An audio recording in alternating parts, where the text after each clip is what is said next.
Listen to the word that God has spoken. Listen to the one who is close at hand. Listen to the voice that began creation. Listen even if you don't understand.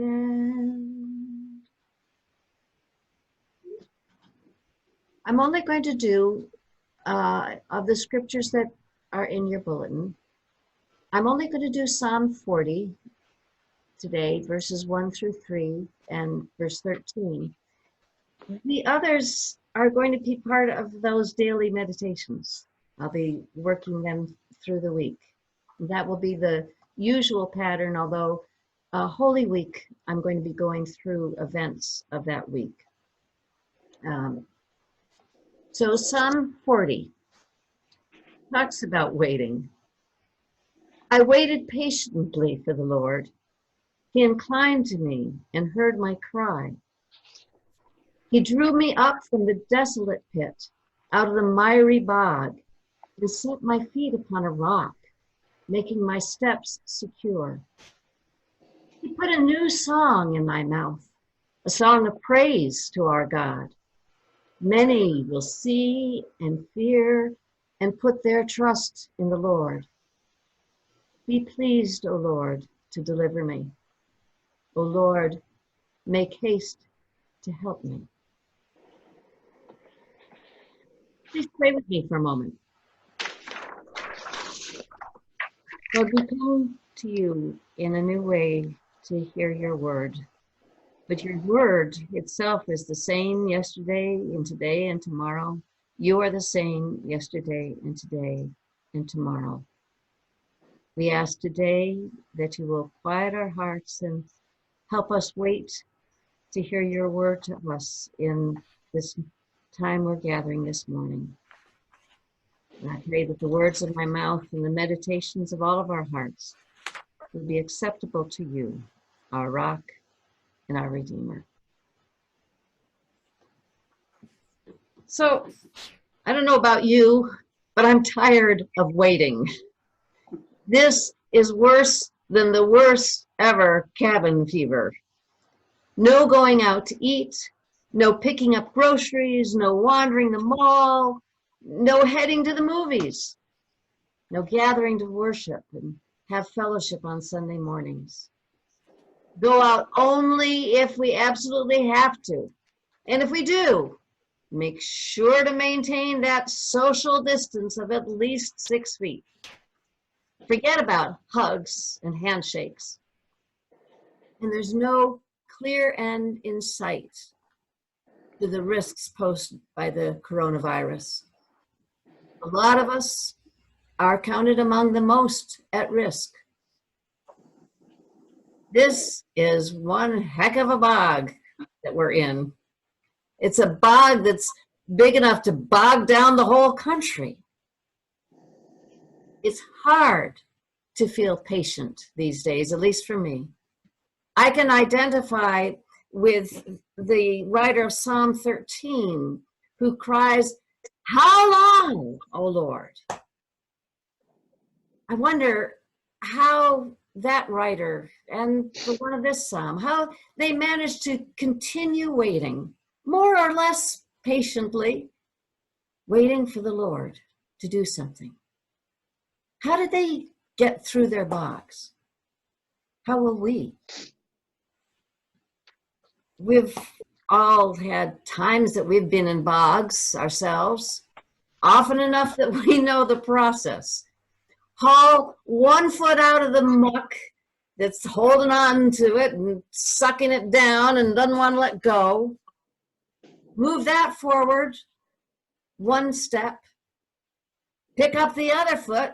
Do the same thing. Repeat endlessly, it seems, until solid ground is reached. The good thing is we do have some choices along the way. We can give up, or we can keep going. We can muddle through on our own, or we can pick up the phone and talk to friends who are going through the same thing. We can think that God has forgotten us and feel deserted, maybe angry. Or we can do our best to wait patiently and keep praying.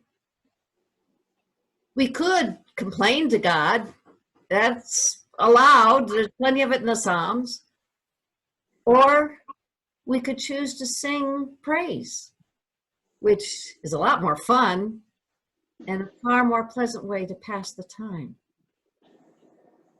This psalmist chooses to remember another time that he was stuck in a miry bog, deep in a desolate pit. He remembers a time when God drew him out of that and set his feet on solid ground where he could walk easily and securely again. And then afterward, when he was able to be on that solid ground, God gave him a new song to sing. Those are memories that he holds on to and he shares with us in this psalm. And then, without warning, without any apparent reason, all of a sudden he stops talking about his memories and he starts talking about things that he sees happening in the future. Did you notice that?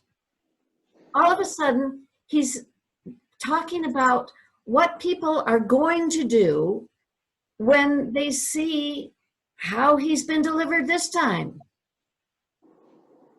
He figures they'll notice.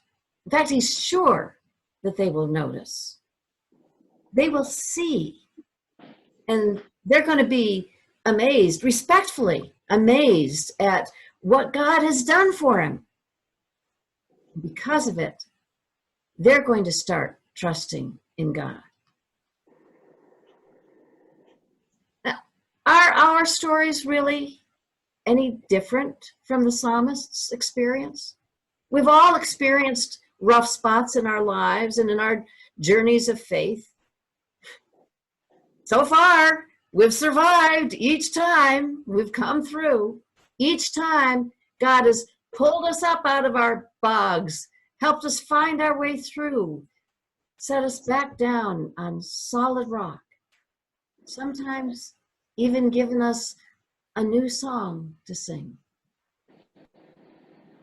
I wonder what new song will be given this time. Maybe we're hearing it right now as we learn to worship without being in a sanctuary, as we discover that our community of faith can continue to share the warmth and love that we've always treasured, but now through email and snail mail and phone calls and Zoom. What a blessing it is that we live in a time when such resources are available to us. That could be another verse in a song of praise, a new song. And who knows, maybe Frostburg Presbyterian is here for just such a time as this. We who've figured out these different ways to do it, we could share some much needed encouragement. People who may not be interested in coming to worship might appreciate links to a page that could provide them with new words of hope every day. And if we cheerfully choose to sing as we're coping, if we display our confidence that God is going to bring us. Hey, can you hand that me? Say that again?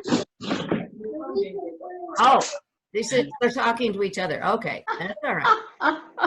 If we can be as cheerful as the Ditto Girls through all of this, don't you think others are going to notice? And maybe, just maybe, it'll catch their attention enough that they'll be amazed, respectfully amazed at what God is doing for us in our lives.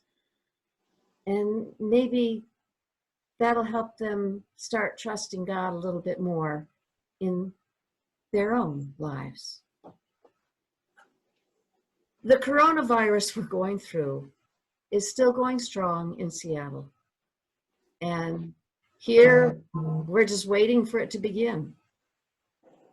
This is a long way from being over. But wait patiently for the Lord, who will always hear our cries. Hold on to your own memories of what God has done for you and for all of us in the past. Because that's the key to having hope for the future. If we remember, then those memories can buoy us up and then confident in God's love and support. We can be full of hope for the future as we continue to pray.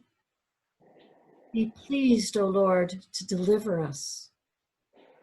O Lord, make haste to help us. Amen.